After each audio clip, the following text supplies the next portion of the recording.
In August 2020, the Telfer School of Management released the report Gender Smart Entrepreneurship Education and Training Plus.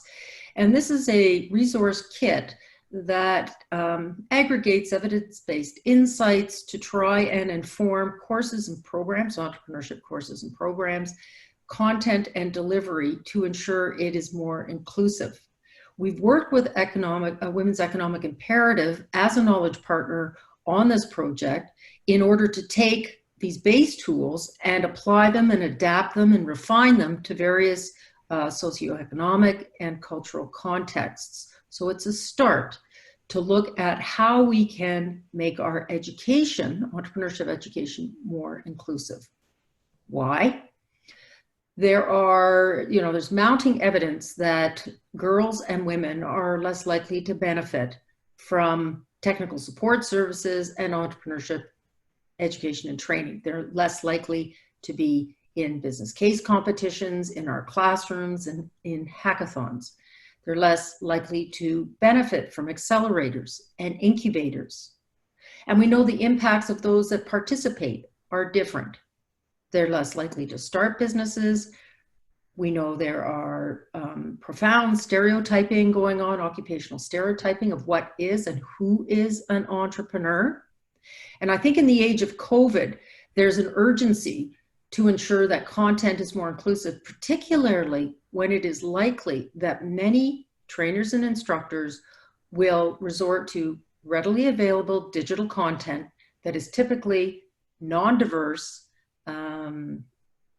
in terms of who is and what is entrepreneurship. I think that you often refer to the missing middle. And this is the cohort of viable, bankable, high potential women-owned businesses that very often fall through the cracks. They may not feel invited or not are invited to publicly funded infrastructure. That could be a classroom, it could be an accelerator, it could be an incubator, it could be that whole ecosystem of support that countries are employing or endeavoring to employ to support entrepreneurs. So they're not at the table. When they are at the table, they all often feel they're not welcome to that table, be it the kind of businesses they run, the values they bring, their perceptions of success, their notion of a business model, who they seek for advice, who they bring into their enterprise, and is it formal or informal? We know that women are more likely to operate informal. Within the informal economy, deploy contractors, be self-employed. So let's take that well understood dynamic and overlay COVID. So as economies look at recovery plans, we know that women are disproportionately impacted because of those structural issues you've mentioned. They're in the services sector. They're hit now, they'll be slower to recover sectors. They have less finance, so they have less capital to cushion the economic blow and deal with liquidity issues. We know that they are less likely to use ICT and digital. So the way they transform their businesses or pivot their ideas from services to products or products to services, we know that may be more problematic as we go to our digital economy in the COVID pandemic period.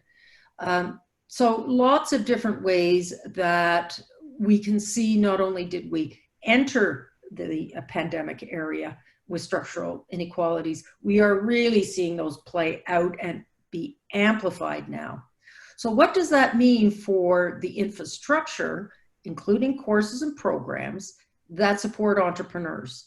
And it means that we need to, I think, open the lid and take a look at what we're delivering in our programs, in our classrooms, in our accelerators, and our incubators, and our tech transfer, and our mentoring circles.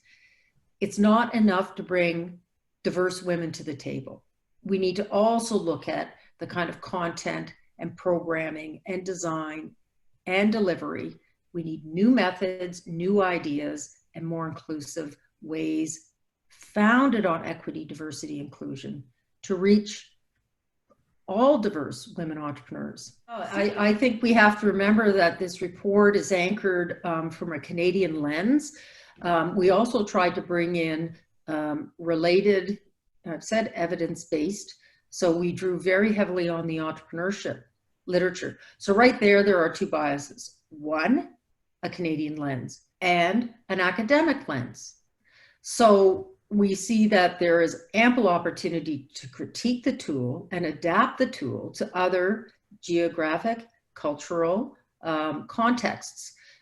We know that the literature is thin when it comes to gender and entrepreneurship education. It's even thinner when we think about the context that that's been written within. Most of it is North American centric. So we haven't even begun to capture the experiences of diverse entrepreneurs in other economies. And I can provide an example of the inception of some of our ideas in the GEET.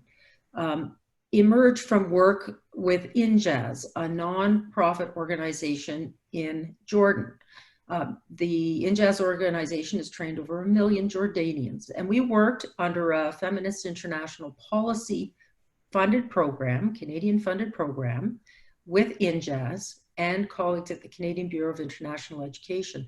And we worked side by side with the Injaz team to look at curricula, line by line, program by program, material delivery, to see how we might ensure that their training is more inclusive. And what we found when we talked to women entrepreneurs is the content they sought was perhaps different in their context. They needed negotiation skills, communication skills to convince family and friends that their enterprises were both a suitable occupation and a viable way to support the family.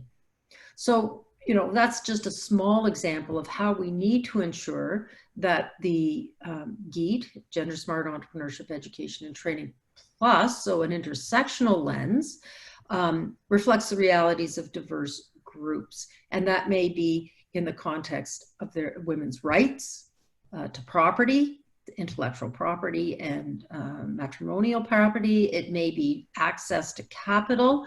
It may be access to affordable daycare and connectivity, ICT. I mean, ICT has moved way up the list in the COVID era. Yes. So what's financial confidence and knowledge? So many things that will impact how that missing middle is able to manage, sustain, and grow their businesses.